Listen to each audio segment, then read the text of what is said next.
You ready? Yeah, sure.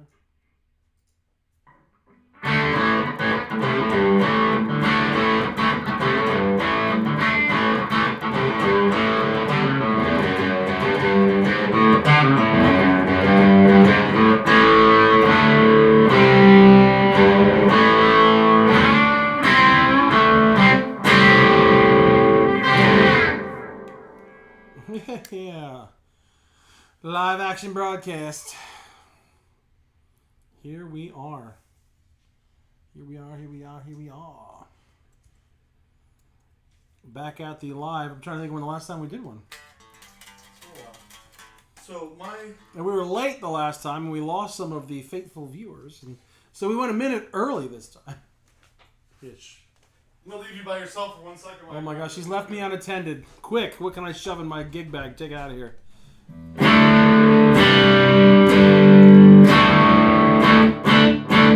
While he's gone, don't tell anybody.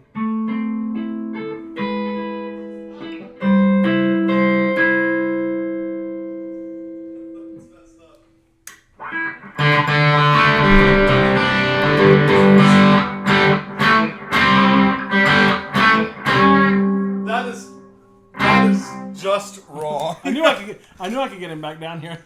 That is just wrong. Hey, Brian Landreth in the house. There we go.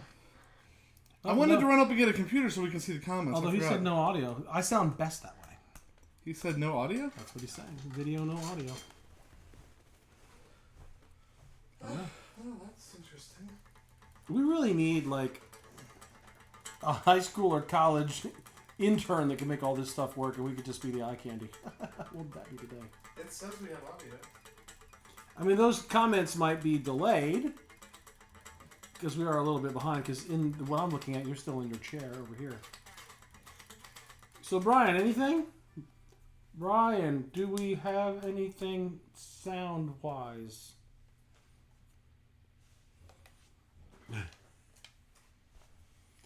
Oh, yes.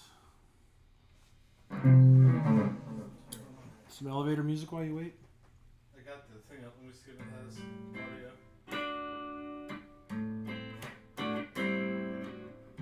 Oh, he said he can hear us now. He said we're good. Huh? Brian said we're good now. There's audio now? Yeah, that's what he said. He said he had a loose wire. Ha ha! I've been accused of that many times. Why am I not hearing it? I don't know. Because you're lucky.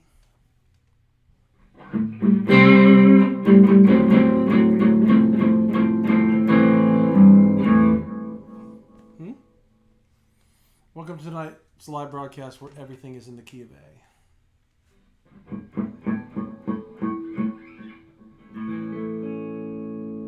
I'm not hearing it on this computer at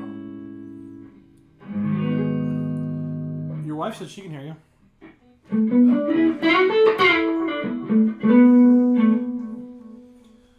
We have a very faithful internet friend saying he can hear us, and you have your betrothed saying you can hear us. Well, I guess those are two very credible Yeah, I mean, I'll sources. I'll take it. I'll definitely take it. There are there have definitely been gremlins in our undisclosed location here in The last couple PA. of times. We're just... Oh, my gosh. I don't know what the deal is lately. Who knows? So we're going to set that there so we can Right there. hear and see people. Can you read that from there? I can't. It says, hi, Mrs. Beard. Right. I can see far away. I just have to put something close to me. I have a problem. So, wow, what a great start. Can we stop it? Like, Yeah. restart it, delete that part? All right.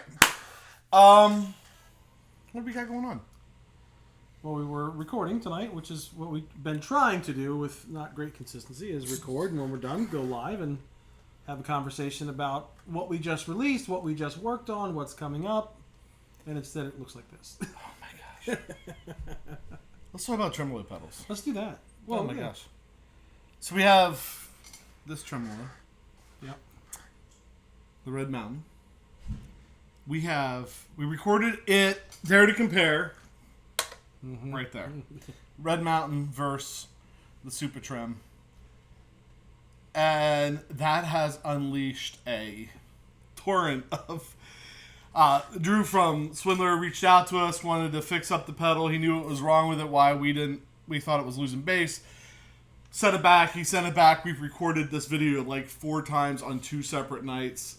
I think we have it right. And not everything was the tremolo pedals problem. One night we forgot to autofocus on. The other time we forgot to put the pedal board camera on. That was probably the best one. The one we didn't have the autofocus on. That's what we'd like you to believe. The best ones are the ones you haven't seen. We just put the blurry one out and be done with it. So yeah, I mean it's been a trip. But I will say this on the live stream: I'm digging Swindler effects. If you haven't checked out Swindler yet, check out Swindler. They're doing some cool stuff. So, is there more comments over there than there is over here? It looks like. Ah. JMT preview. He knows because he's talked to you.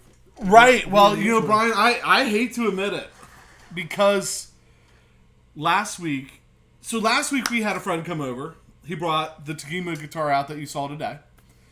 And we tried to redo this tremolo video before he got here. We had so many bugs. He got here. We had to switch gears and do his stuff. We got done with his stuff like 5 minutes late to go on the live stream. We got on. It was a nightmare. The whole night. Like, I don't know how you felt when you left, but I was just like, what just happened? Like, kind of feeling. And then tonight we wanted to reshoot that, so we reshot it. We shot hated it. 2 other videos, and we were like, we got 45 minutes of live stream, and Pat was kind of like, you're going to watch the playback and want to redo it, so we might as well redo it now. Yeah, because up until this pedal, correct me if I'm wrong, because you're the editor, we only had one that we reshot, and it was the Freeman BEOD, and it was one that you had to heavily edit, and you don't normally do that, and you're like, I don't think it's going to work, and I'm like, well, sure it will, and you sent it to me, and I watched it, and it was just so, like, not congruent, it was weird, and so because I've seen one of those, the energy level we had was awful for the Red Mountain. We kind of finished it, and we just looked at each other, and I'm like, I don't know. I think we're going to have to redo that. Because we don't want the story of Drew from Swindler being so responsive to being, like, all the life sucked out of the thing because we were having frustrations with some technical stuff and just, just life in general. We're running over here and getting stuff done. So we reshot it. We did. So long story short, Brian, the JTM is still in the box. Yeah. We haven't got to it because we had a couple things we wanted to do. And Brian, I think you'll appreciate it. Yeah, like we love pedals as much as anybody else. I think you'll appreciate this. We've done so many of them where like if we have other stuff, we should do those first. Probably and save some of the love pedal stuff just because we want to get some variety. Yeah.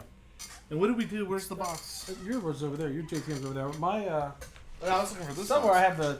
Oh, you have that one. Yeah. Since you stole it and put it on your pedal board. I did. We did this tonight, Brian. If you heard of these guys, I think I maybe asked you about them at one point. Take a picture of it. It'll come up in 5 minutes. There's like such a delay over there. Fox gear. Fox gear, yeah. I mean, I'm thinking with the first pedal out of the series. Yeah, that Yeah. we've seen that. Yeah. It might be worth checking out another one. It's Italian, so it's obviously the design is very different. It's a low profile pedal. The back is curved instead of a total square. It's got like lights. It glows. Yeah, I'm looking at it now over there. Yeah. It's a really, really, really cool pedal. There's, I don't know, it looked like to be a dozen in that line or more. And then we also, on the love pedal thing, have a Tiki drive. That's Tiki drive. Yeah. that's hiding somewhere here. So those are coming up at some point.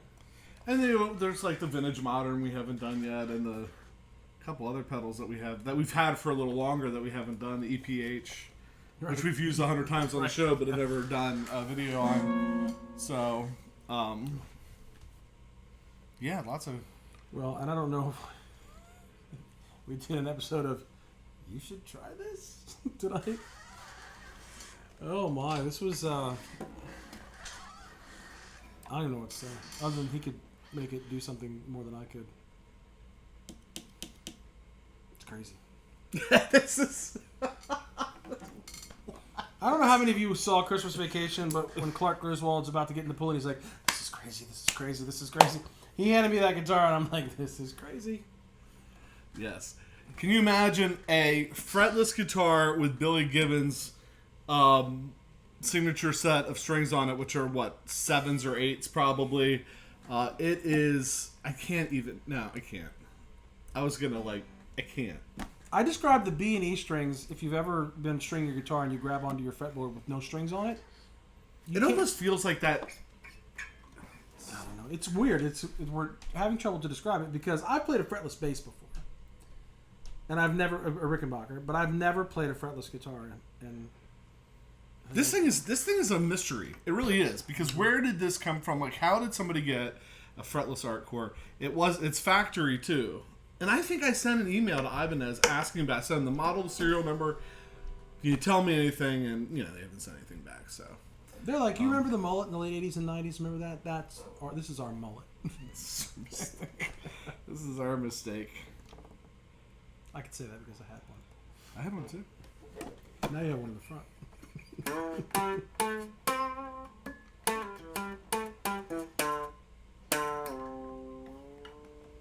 If you can do that, it's bizarre. Which I can't. It's bizarre. So that's coming up on that will be out soon. I'm thinking maybe the Tremolos will be out this week. That will be out soon. I'm reading Brian's comment. I don't know if I've ever had someone say, I unexpectedly had to buy $1,000 puppy, which there could be a sad story behind that, but I was just Yes, it is. Okay, you're welcome, Brian. I just picked that scab for you. Because I'm like, why would somebody unexpectedly... Yeah, I understand. I got you. So, moving on. Yeah. Well, that's a hard thing to do because first you get to lose your dog, and then you get a new dog, and new dogs, they take a lot of work. It's like having kids again. I feel for you, Brian, but I hope the new dog is great. Ooh. Oh, that would be cool. That was cool. That would be cool. You know what, though? The dog is more important. I'd say so. Yeah, that's a family member. That, a pedal's a pedal. Puppy is... There's a lot of joy wrapped up in that. Mm-hmm. Of course, Pat's, I think, half allergic to my bundle of joy. I can't help but greet her on the way in and the way out. But if I spend a little bit too much with Zelda, I am struggling to talk, although that might be a blessing for some people. Yeah, kid with sharp teeth. Yeah. So, we talked a little bit coming up. Which one? I'm So the whole time I played in that blues jam band, the two main kind of always on pedals were the overdrive and the delay. Right? Delay was always on, the overdrive was always on, just roll the volume back. And it was the Barber direct drive and the DM2. And which is funny because church, that's what is running most of the time is the direct drive, another one, and a DM2 Wazacraft. So I think we ought to compare these. But there was a jam for Mitch Ivanoff, who we talked about a couple, month or two ago when he passed away. They did the remembrance jam, and players from all over came to play at this thing. And so when I went, I took the direct drive, Barber Electronics direct drive, and the Boss DM2, original DM2, because that's what I always played. And Mitch played a DM2, which is how I found out. He's like, "Oh, this is the best." So I went and paid too much money to buy one. Right. Back before reverb and back before whatever. And I can't get over how good it sounds together. So anyway, let's keep rambling about how wonderful my tone is.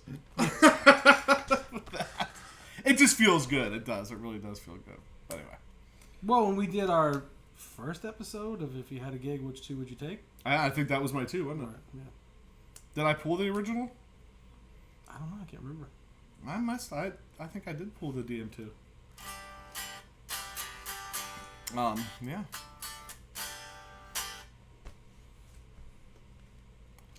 What else?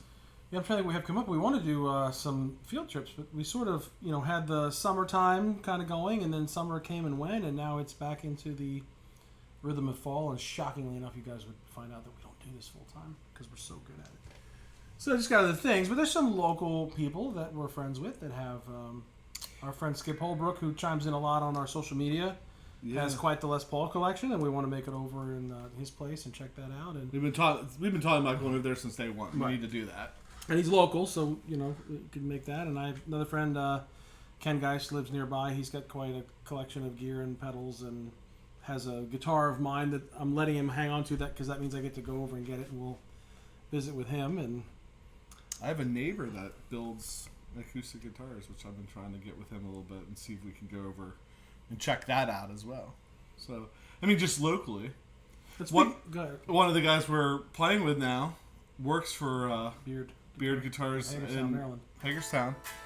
And they do they're really good resonators and stuff, so I'm hoping maybe we can get down there at some point too. We were hoping to do that over the summer. Well, we joked about luring people here to the cave, but I think, did you tell Chris Delaporta there was a pit bull puppy petting zoo down here, and he's going to maybe come on set and think he's going to see pit bulls, and instead we're going to hand him inexpensive guitars and go, what would you do with this? Right. Hand him the Firefly. Oh, that's right. That's a good thing to bring up, because he actually has it. So I took the Firefly over and dropped it off last Saturday, and I'm hoping that maybe he'll be here next week. Okay. I was hoping maybe Monday, but Monday might not work if I'm driving back from Canada in the afternoon. So, yeah, but he has the Firefly, and he's going to take a look at that and give us some breakdown on that. You know what, Brian, I have thought about it, and when I went to that thing the other day, I was looking for, there's a specific person I was looking for to talk to about it, and she was not there. But there's other people. But there's a person that was the president of the Blues Society for a while. She goes to the jam for a long time. She plays bass guitar. She plays violin. She plays all the time. She's in a bunch of different bands. But the thing that I really love about her is when guys get up on the stage that haven't been on stage before, she'll get near them and help talk them through it and stuff. So that's kind of like a thing that I think she likes to, we're talking about Marianne. Yeah, you're talking about. Yeah. She likes to help people out when they're on stage and stuff. I didn't want to say her name because I haven't spoken to her about it, but I thought she's watching. But yeah, I've thought about it. I'd like to get with her and like sit down and come up with some ideas and record it. It might be even kind of cool to put it out, with the Blues Society as part of that, just for them too. So yes, I've thought about it a good bit actually. I think I even had like a Google Doc I opened up where I was jotting some ideas down at one point. So yeah. And we were talking about Fox gear, and is there a way to maybe get something else? And thinking as a way to acquire another Red Mountain, or not Red Mountain, Swindler piece, just to see what's coming up. Yeah. I'm watching Fox Gear in my Reverb feed, and looking. There's deals to be had, you got to wait around for them. I wouldn't mind if Fox Gear would send me a couple pedals. I'd even send them back, just so we could get them. Talking about maybe send them back to Italy. Yeah. Well, they're through Schecter now. Schecter's their distributor in the U.S. What we need to do is find a music store that carries all that stuff that we can work with, that they can let us do some stuff. It is, Brian, it's the single pickup P90. Two pickups. Two. The one you had coming, the other one's single. Sorry, Brian. Yeah. The other one, I always forget that. The Harley Benton. Yeah. Sometimes. So there's a white Firefly with two pickups. Yeah. And then there will be a TV yellow or whatever it is, Harley Benton with one pickup, probably Octoberish. And we'll compare. We'll dare to compare them. Yeah, that's right. I'll dare you. So Brian, you like the Strat, the Tagima? Tagma? Tajima. Tajima? Yeah, that was a pleasant surprise. When you played that Strat, I think it's you, right under the mic. Tick, tick, tick, tick, tick. When you played the Strat on the clean tone, Mm-hmm. I thought it sounded amazing. It did. On the recording, I thought it sounded amazing. Yeah. When I played it on the, with Tone bender and the Tone Bender and the direct drive and stuff, if you listen back to that and listen to the notes on the Strat, and then listen to, you can hear what I was talking about. It didn't react as well. Mm-hmm. It's almost like the pickups bogged down or something a little bit. Like I wasn't sure that night. Listen back to it. Not that it was bad. It's just a different sound. I think maybe if you would set it up differently. But I do think that that's one spot. Because I know Pratt, what's his first name? Dan? Dan. Yeah. Was talking about maybe putting locking tuners on it. But to me, like, the tuners weren't that bad. I would go with the pickups, I think. I know Brian left a comment, I think I saw earlier, where he was talking about putting Lawlers or something. And we know from Ray Santana. Ray Santana puts Lawlers in everything. PRSs. Got to be a Charlie Christian. It was a good pickup, though. Oh, my gosh. But if I was going to upgrade that, maybe go there. But then again, it's $180. Why upgrade it?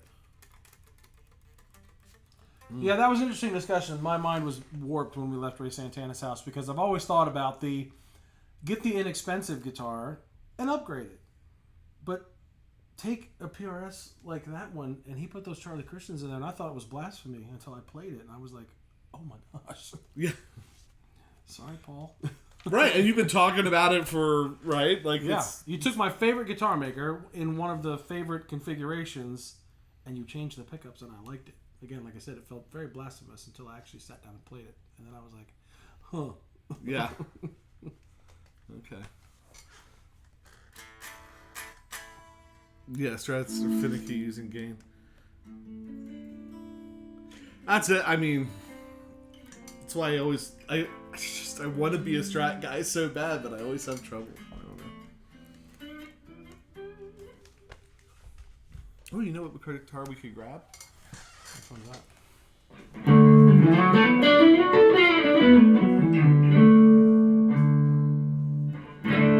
Oh, yes. Let's get rid of. Off camera, he just removed the Ibanez. That's his line. I stole one of his lines. We mention Chris all the time. He just had that. Maybe that would be an episode. Took that over, dropped it off, and had him set it up. And it feels the action.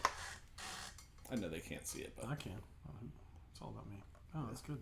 yeah, it's nice. You should plug it in. That is a Unplug Old Faithful. Epiphone 339.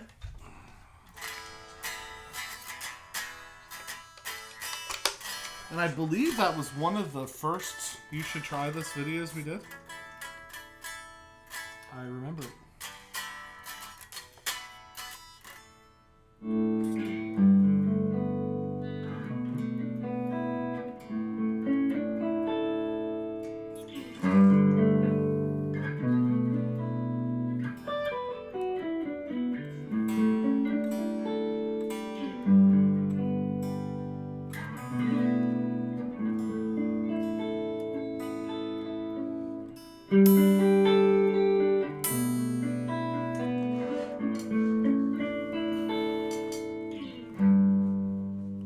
So that split the coils. Mm-hmm. What are you playing? Oh, I don't know. I can go back to the D, A, B minor. The thing we make up for our Ibanez.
So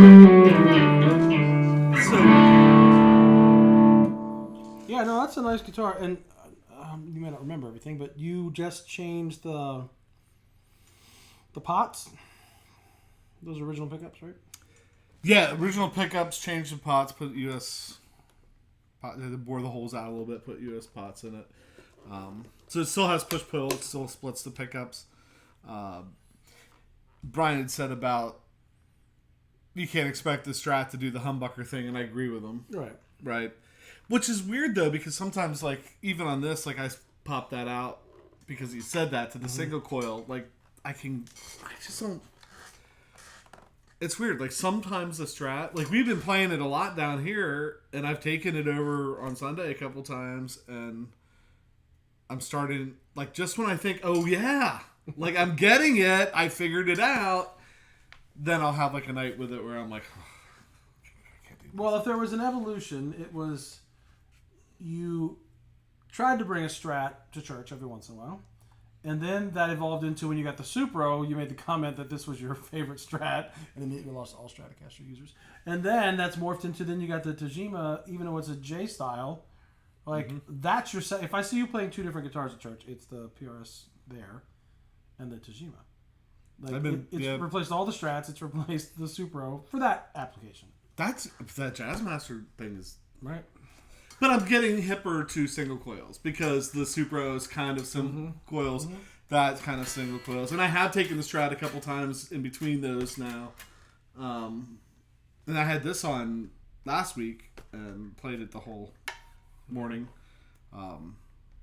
Brian said, love the 339. Yeah, man, this is bang for buck. I just don't know. Would I like to have one that said Gibson up there? Sure. Do I want to spend that much money on a 339? Got a 335 back there. I know, but I mean, we don't go out and buy the... What do you think of this? I like it. This is the second time I've gravitated towards it. These are the Thornbuckers. And this is a 2003/5/ somewhere. I'd have to look.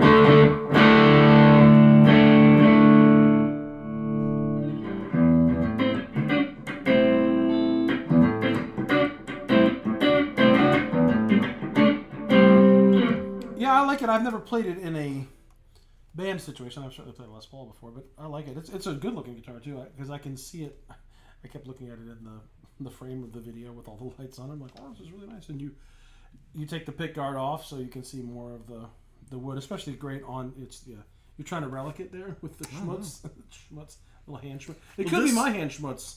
Interesting that this started as the original owner flipped it over and played it left-handed. Yeah. So that could be where his hand was sitting. Right. You know, it could be. Did he play it strung standard but upside down? So you'd have to change that up. No. He had it. Chris got it from him, put it back to right-handed. Right. And what about the neck? The neck is... I think the neck on it's a little different. It's a little thinner. It is. It's a little flatter than some other Les Pauls that are very baseball-y, which is overused, but baseball bad. But no, it's a very comfortable neck. Dare I say, it feels a little PRS-ish. It feels very comfortable. You know, I really like it. I love the Honey Burst. It's not... I still want a gold top. Yeah, this is the nicest gold top that Jason has. He wanted a gold top and he got this, so it's not the worst substitute you could get, but well, sometimes they find you. You know what I mean? Like, it's the same thing with the hollow body. I had the money to buy a gold top. The guy backed out of the deal. The guy, I think, sold it out from underneath of me. And like the day that happened, like I literally had the cash in my pocket. Like I went and got the cash. It's in my pocket. He says. He backs out on the deal, sells it out from underneath me, whatever. He didn't even talk to me about it. He just went into the Facebook Marketplace and marked it sold after we had like agreed to buy it. And so I'm all bummed. And then Chris sends me a message like, "Hey, this just came in." So like, oh, what do you do? So this isn't bad for a rebound guitar. You get declined to go to the prom with the cheerleader, and you land this as a consolation prize. Is not the worst thing that ever happened to somebody. Right. Yeah, Thornbuckers, right? Thornbuckers. Yeah. I like it. I brought a guitar. I have a PRS that needs the strings changed, and it's a gold top, but in this family. But it was like rub it in. Well, I was saying it was like a sitar, so it's over there in the gig bag. So I'm getting so lazy I barely bring a guitar anymore. And it was raining again earlier. You know, they want to get wet.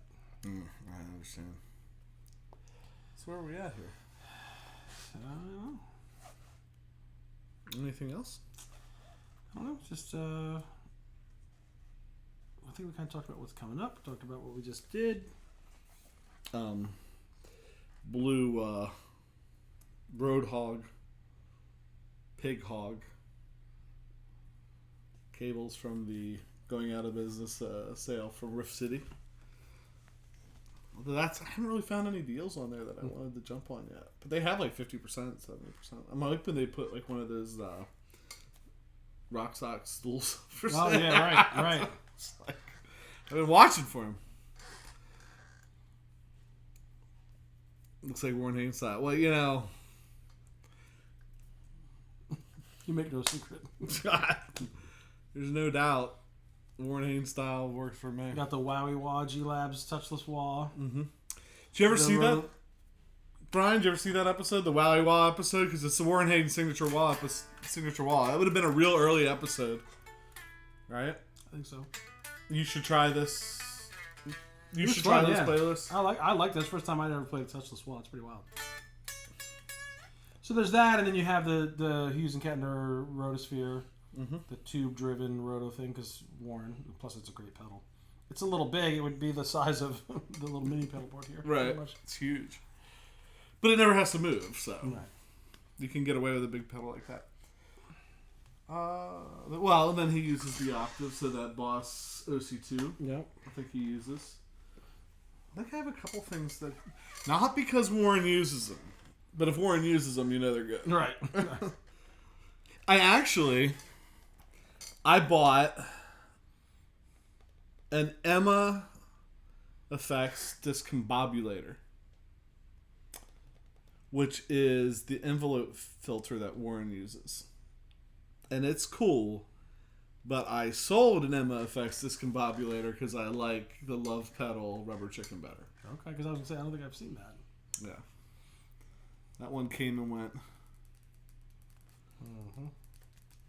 Yeah, I told my wife when I came back from my last trip to Nashville that I had good news and bad news.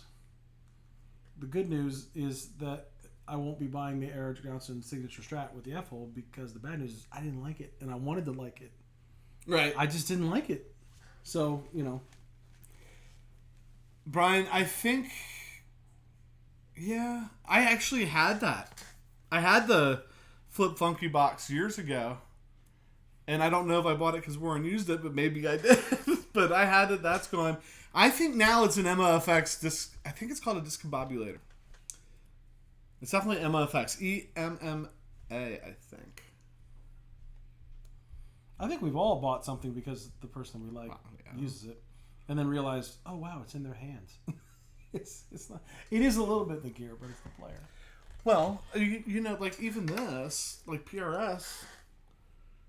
When I was in high school, our drum instructor played in a band, killer drummer, played in a band, and they used to sneak us into this place that they played. They not sneak us in. The owner knew. He would save us a table, and all these little band geeks would come in and watch their band play. And the guitar player was Forrest Brown. And so, like, high school all through college, we'd go out to the Deer Lodge and watch Forrest Brown play. And he had, I think he had a red PRS, and I think he had another one too, maybe a gold one. But I can remember sitting, like, way in the back of the Deer Lodge outside when they were playing under the pavilion, watching him play, and the way this would, like, gleam off the lights and stuff. And I was like, man, I want a PRS. That's the guitar. So I like things, or like Mitch with the delay pedal, you know, I love like getting stuff like Warren Haynes has, or, you know, David Gilmour used this or whatever. But I think it's interesting how many of sometimes those local guys that when you're younger you look up to can influences. My first guitar instructor had a DM2, and I circled back years later to ask if he could buy it, but one of his kids played guitar, so it went a different direction. But that was the original. I didn't have it, but I used it sometimes. So that's one thing I don't have is a DM2. Ray Santana has 2 of them sitting down there. I saw that. Ray did give me a pedal when we were there, so I can't complain, but it wasn't one of the 2 DM2s. Yeah.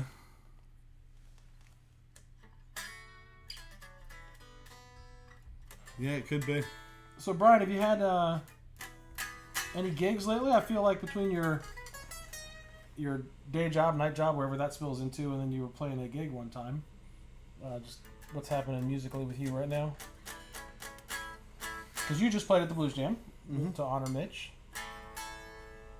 And I pretty much play exclusively at church these days. So I'm always interested to hear like other guys getting out and playing. And I don't play anything else because I really don't want to right now. Well, it's like a fool. See, I didn't cut my teeth on a bunch of classic rock and a bunch of blues. So guys I know, like Mike that we play with at church, has asked me several times to play in a band with him. And I'm like, do you know how many songs I'd have to learn? Because it's not like it's not muscle memory. I'm not like, oh yeah, let's play that one. I played that, all through my high school cover band. So for me, it would be I'm lazy. Way too much work to do it. I like the idea, and I don't mind when you learn a part and you play it. It sounds great, but so anyway. Right. Brian. You were friends with Farmer. That's pretty cool. You don't know who Brian Farmer is. I don't. So Brian Farmer was Warren's guitar tech. If you YouTube Warren Haynes' rig rundown, the guy doing the rig rundown is Brian Farmer. And the scary thing is Farmer kind of looked a little bit like Warren. Kind of, though, when he would walk out on stage, people would go. He'd like walk out on stage to plug in a Les Paul, but we think it was Warren. All right, so we'll be looking for social media posts about gigs and maybe little snippets from your gigs. It's cool.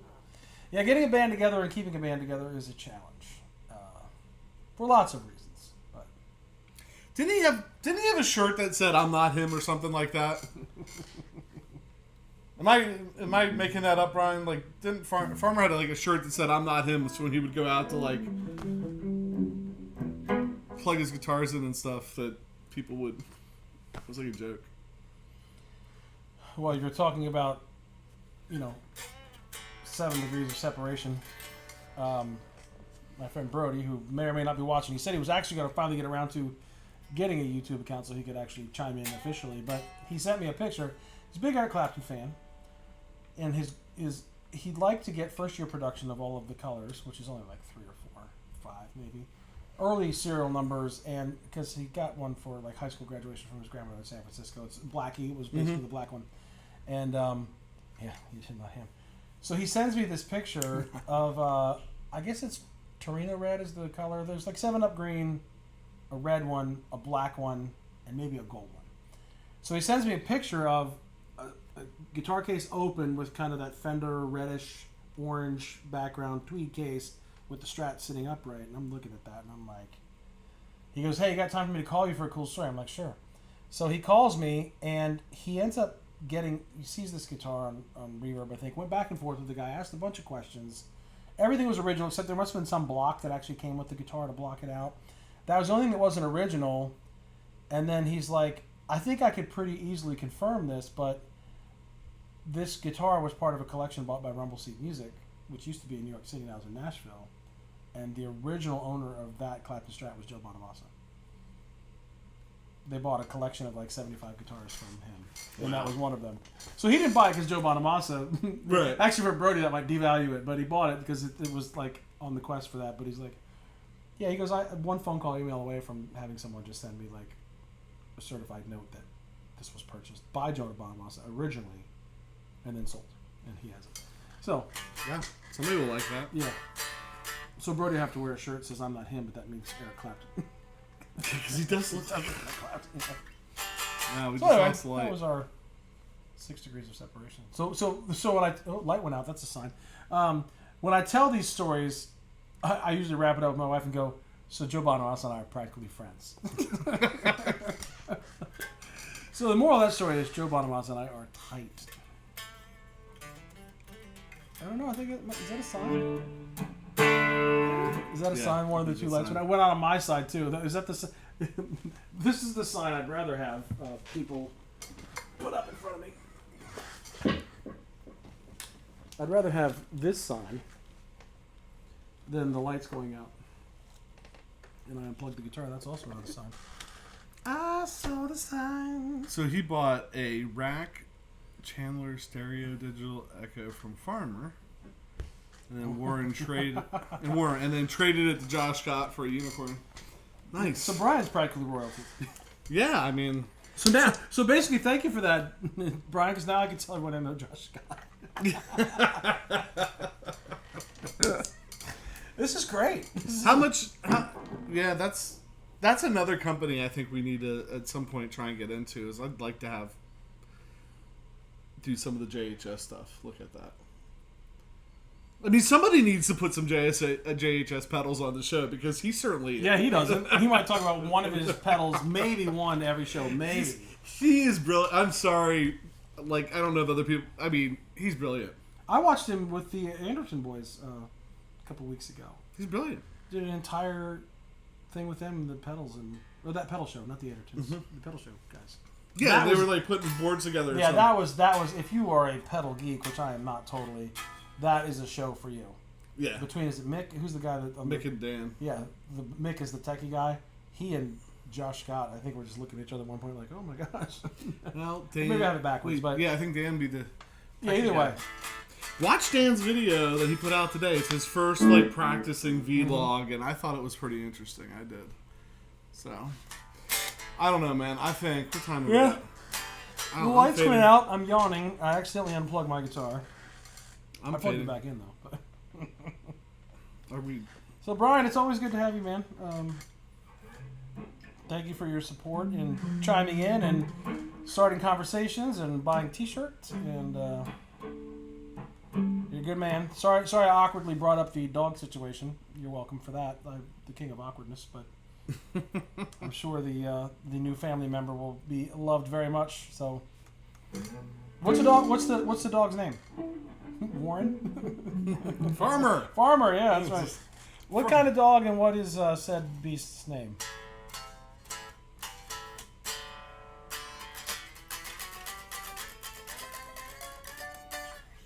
Should we take this out? Should we take this out on something? Mm-hmm. Should we play something? Yeah, we should, but I don't know what. It's been 40 minutes. I think we need to get out, but I don't know. I don't know what. Oh man, it has to be something we don't have to think about. I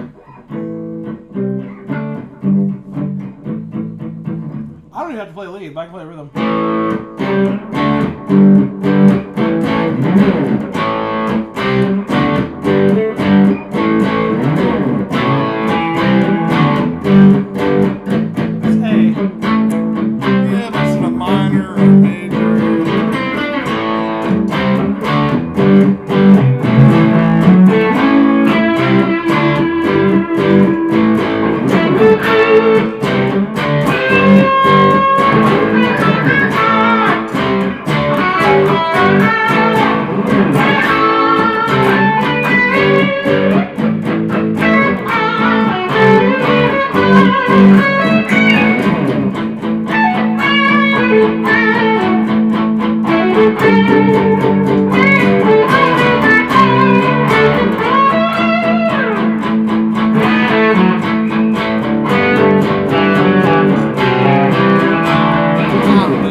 Smoke on the water.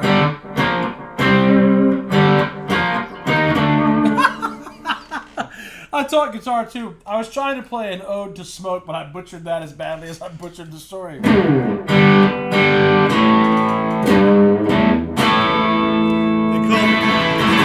call the dog Smoke. Yes.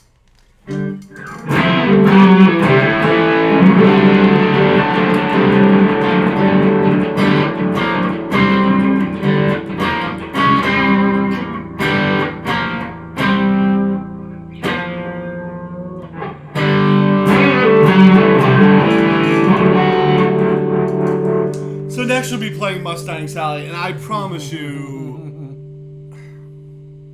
I'll hit you upside the head with this guitar. I promise. All right, I think that's it. Hey Brian, thanks for hanging out, man. We appreciate seeing you.